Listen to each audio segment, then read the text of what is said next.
Grenville, Thousand Islands, and Rideau Lakes. In the latest conflict of interest from a government of serial ethical lawbreakers, the Prime Minister wants his buddy Mark Carbon Tax Carney's company to be in charge of $10 billion of Canadians' pension dollars. Now, he doesn't want him to be subjected to any of the conflict of interest rules. All the power, all the money, none of the accountability. After 9 years of this NDP Liberal government, taxes are up, costs are up, crime is up, and time is up for Carbon Tax Carney and this Prime Minister. Why don't they just call a carbon tax election?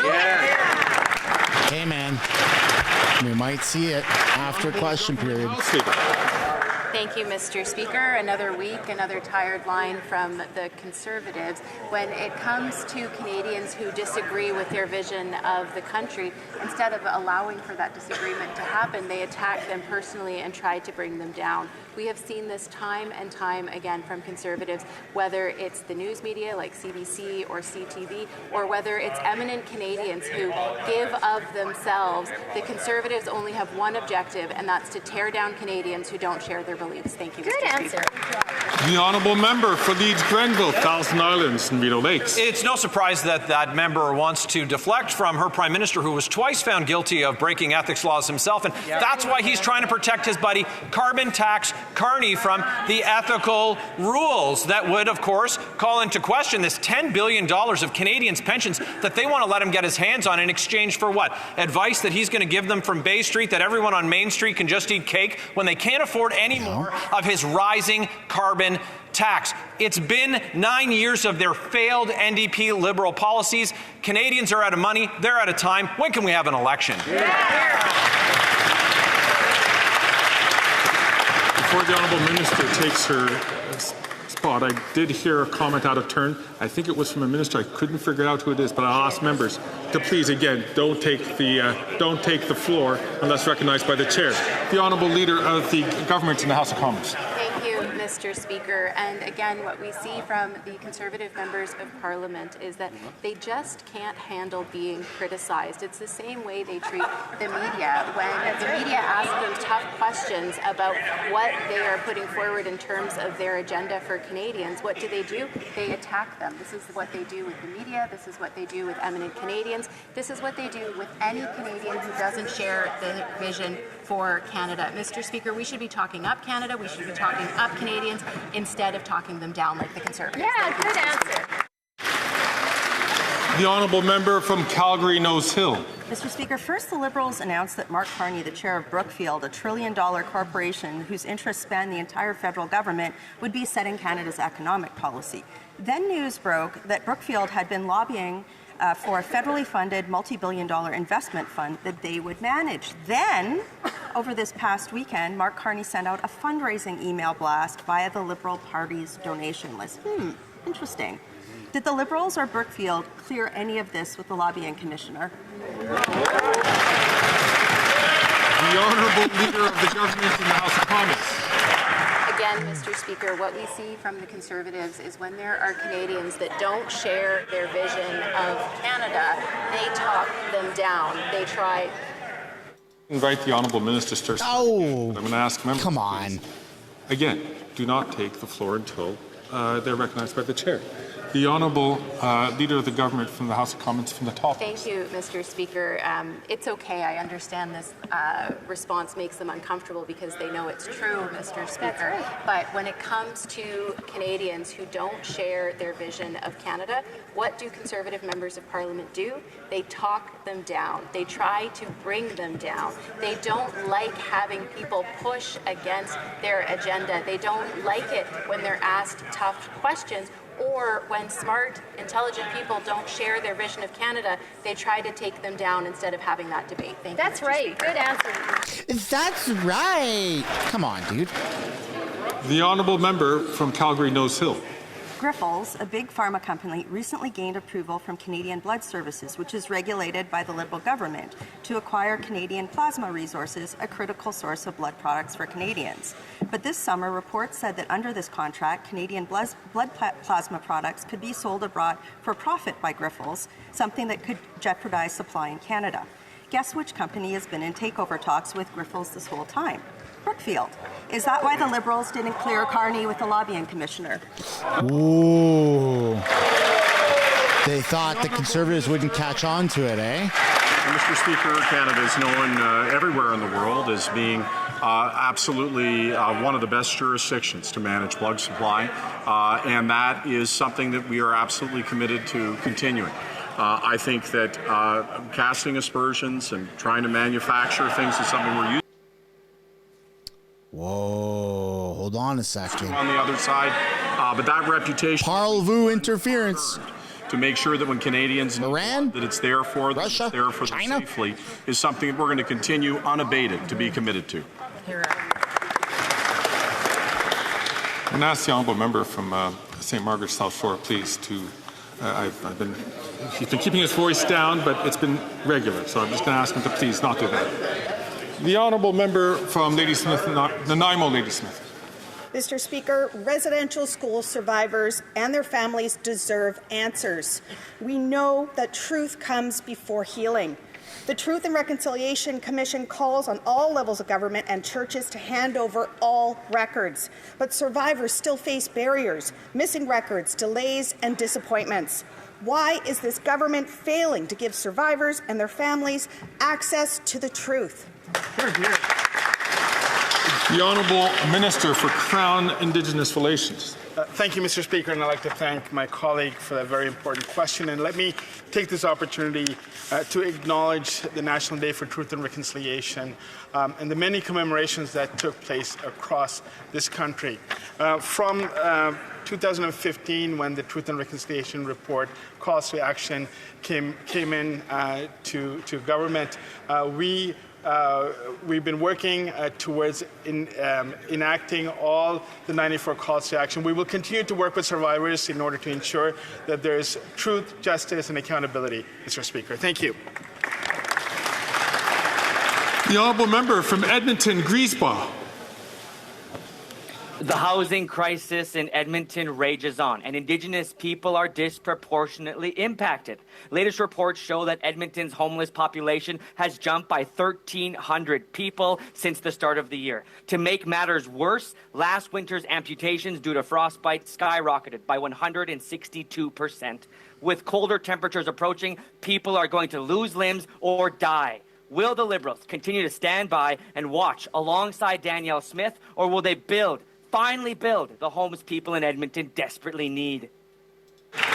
The Honourable Minister for Indigenous Services. Mr. Speaker, after a decade of nothing happening under the previous Conservative government, we launched the National Housing Strategy. And, Mr. Speaker, we've been working with communities, with First Nations leaders, with Indigenous organizations to ensure that people have access to the kinds of housing that they need. We're not going to stop, Mr. Speaker. Dude, Indigenous communities don't even have, some of them don't even have clean drinking water. It's brown water. You guys have failed over 9 years. Come on. From Winnipeg South Centre.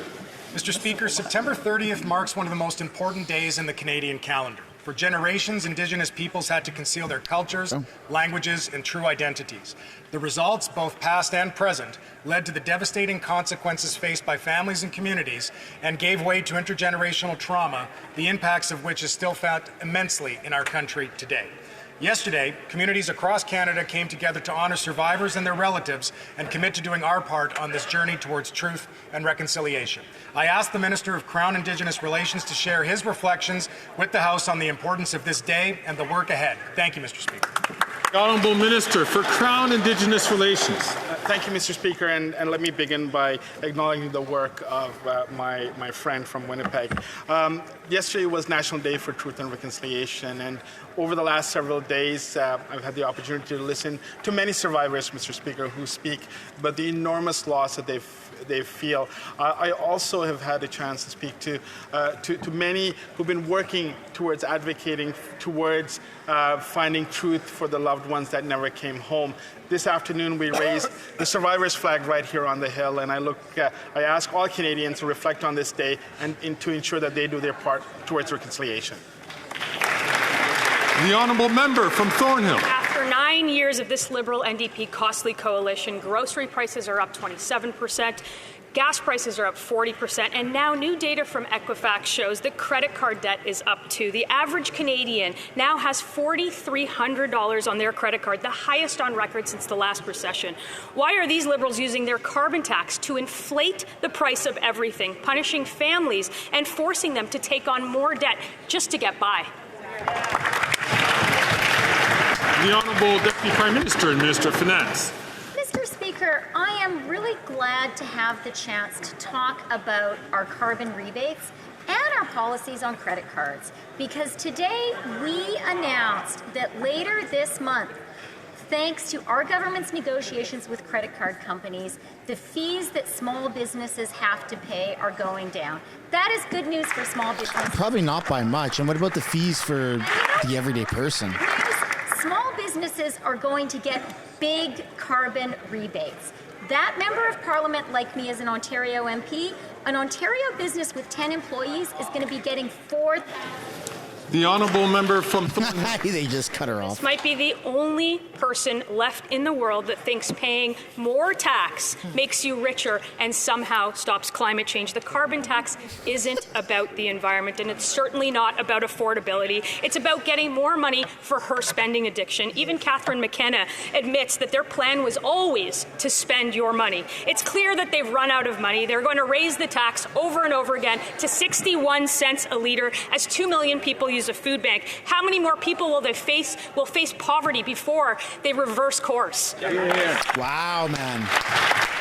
Well said. Honourable Minister of the Environment and Climate Change. Thank you very much, Mr. Speaker. I will give them a number: 69 million cars in avoided pollution. That's our number, Mr. Speaker. That's my number. That's our number on this side of the House. If we listen to them, we would do nothing to fight climate change. Pollution would be even worse. Emissions would be 41% higher than what we've been doing. We're working to fight climate change. We're working to support Canadians to create the economy of the 21st century. They have nothing to offer, Mr. Speaker.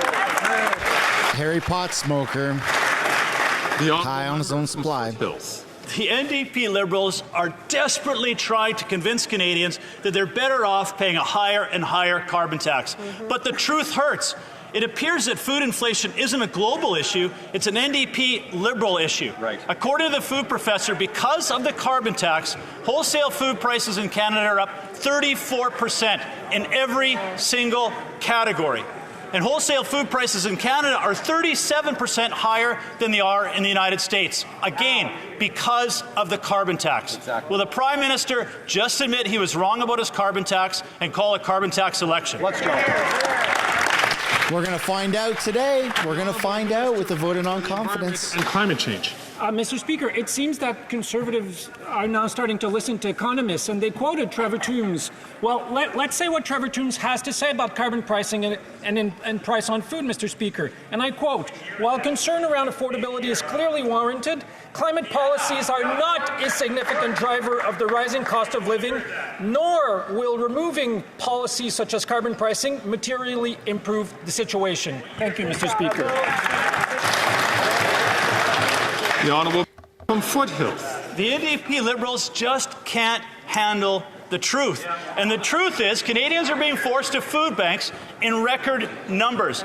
And even the Liberal member from Winnipeg North said when you attribute the increase in food prices of 34% to the carbon tax, that's absurd. But the food professor's own data shows the Liberals are wrong. That's right. What is absurd is increasing the carbon tax when 9 million Canadians don't know when their next meal is coming from. Exactly. Will the Prime Minister admit their tax plan is this carbon tax, call a carbon tax election so Canadians could put food on the table? It would help out so much, man. Just getting rid of that carbon tax. Agriculture and agri-food. Thank you very much, Mr. Speaker. And being a farmer myself, I know what it's like for farmers to be on the front line of climate change. Our farmers face devastating storms like Hurricane Fiona, which tore down barns, killed cattle. We have floods, fires right across the country. This is the reason, one of the reasons why food prices are so high.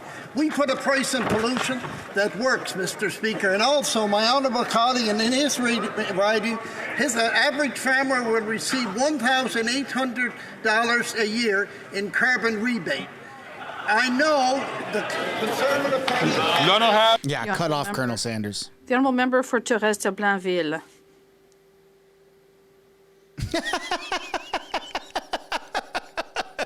I wasn't expecting that level of sass. Who had just had 2 questions can have more questions if they could work that out with the leadership, but not at this time. But I'll be happy to recognize the honourable member when he stands up on his feet when it is time for the people from his political formation to get a question. Alors. Order. Holy smokes. Member for Torres de Blainville. The cost of living affects all seniors. There aren't 2 grocery bills, one for those 65 to 74 years old and another for older seniors. That was good. That was funny. Age discounts on housing, nor are there any specials for clothing or medication. And yet, people aged 65 to 74 receive 10% less old age security. Everyone understands that this is unfair. So will the Liberals put an end to this injustice? Or will we get on the bus and hit the election trail? The Honourable Minister of Employment and Seniors. Mr. Speaker, the member for Torres de Blainville, when she had the opportunity to allow seniors to save hundreds of dollars, seniors who are vulnerable, we're talking about 7,300 vulnerable seniors in her own riding. Well, she voted against that opportunity. It's hypocritical. And now she wants to lecture us about these opportunistic policies. No, we are here for Canadians. We are supporting them, and it's the Bloc.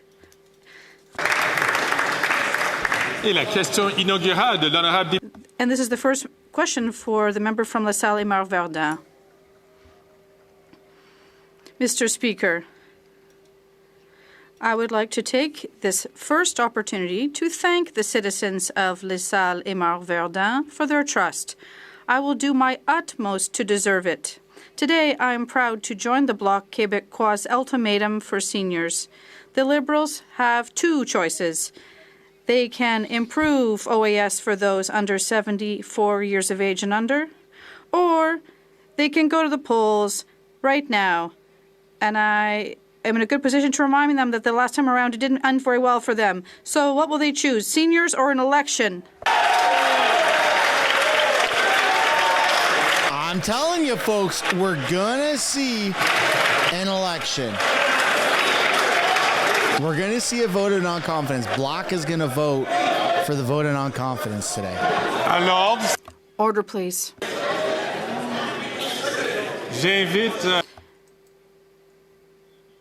For the second time today, I would ask the member for Portneuf-Jacques-Cartier, please, to not speak when someone else is. No, someone's going to get kicked out. Minister of Employment and Seniors. Mr. Speaker, I would like to welcome that member to this chamber, and I'd like to reassure him that I heard him very well, even though he was very far from power that as he will be throughout his stay here. But Mr. Speaker, our government spends more on OAS to protect seniors than other previous governments have. And for my colleague, 71 seniors, the seniors receive more thanks to the Liberal government. Member from Fundy Royal. Mr. Speaker, after 9 years of this NDP Liberal government, taxes are up, costs are up, crime is up, and time is up. This government is forcing families to pay more for gas, for groceries, for home heating, at a time when they can least afford it. Now the province of New Brunswick is taking the Liberals to court to hold them accountable for the money their carbon tax is making off the backs of everyday Canadians. Will this government listen to Canadians, scrap their carbon tax, or will they finally let Canadians choose in a carbon tax election? The Honourable Minister for the Environment and Climate Change. Thank you, Mr. Speaker. Perhaps the member opposite can remind the Premier of New Brunswick and some of his members of his own bench that they asked Premier Higgs to go with the federal system because people get more money back, and that's exactly what the Premier did. The Premier of New Brunswick decided to go for the federal system because more people in New Brunswick get more money back than what they pay in carbon pricing, Mr. Speaker.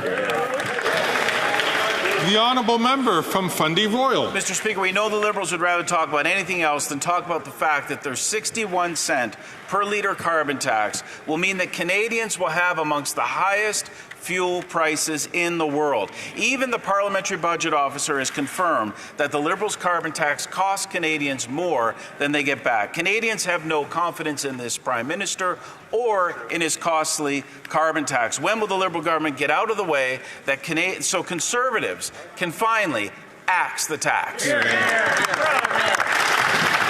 Honourable Minister for Natural Resources and Energy. Thank you, Mr. Speaker. It is very clear that the vast majority of Canadian families get more money back than they pay. That has been validated by 300 economists, very much, including Trevor Toombs, who they like to quote these days as an economist of record. But I would professional gaslighters, eh? And not having an economic plan for the future will have dire implications for the people who live in Atlantic Canada. These folks oppose the Atlantic Accords, the work that's being done to actually launch an offshore wind and a hydrogen industry to ensure that we are creating good jobs and economic opportunities in Atlantic Canada. They have no plan for climate. They have no plan for the economy. The honourable member from New Brunswick Southwest. Mr. Speaker, after 9 years of NDP Liberals, taxes up, costs up, crimes up, and time's up for this costly coalition's carbon tax scam. 9 premiers are now against the Liberal carbon tax. Today in New Brunswick, Premier Blaine Higgs is challenging this scam in court. Provinces don't get a rebate for heating schools and fueling ambulances. Carbon taxes are not revenue neutral when provinces and municipalities end up paying more for essential services. When will the Green Liberal NDP coalition axe the tax or keep making health care and education more expensive? The Honourable Minister of the Environment and Climate Change. Mr. Speaker, Harry pot smoker. Perhaps the member opposite doesn't remember that he himself asked Premier Higgs to go with the federal system so that more people in New Brunswick would get more money back than what they pay in carbon pricing. Perhaps he forgot that he made himself that request to his Premier, Mr. Speaker. Wow. The honourable member for Lac Saint Louis. Mr. Speaker, in Quebec and across Canada, we are facing a housing crisis that is affecting the lives of people across the country. We need to build more housing and quicker to give Quebecers and Canadians access to housing that meets their needs and is affordable. Can the Minister of Public Works explain to the citizens of my riding of Lac Saint Louis how our government will enable the creation of affordable housing across the country? The Honourable Minister of Public Services and Procurement. Thank you very much, Mr. Speaker. 6 housing units is what the Conservatives built throughout their term with Mr. And then, now they're saying that it was a type of communism to build affordable housing on federal funding, including for seniors. Communism. The good news that we've just built 250,000 housing units.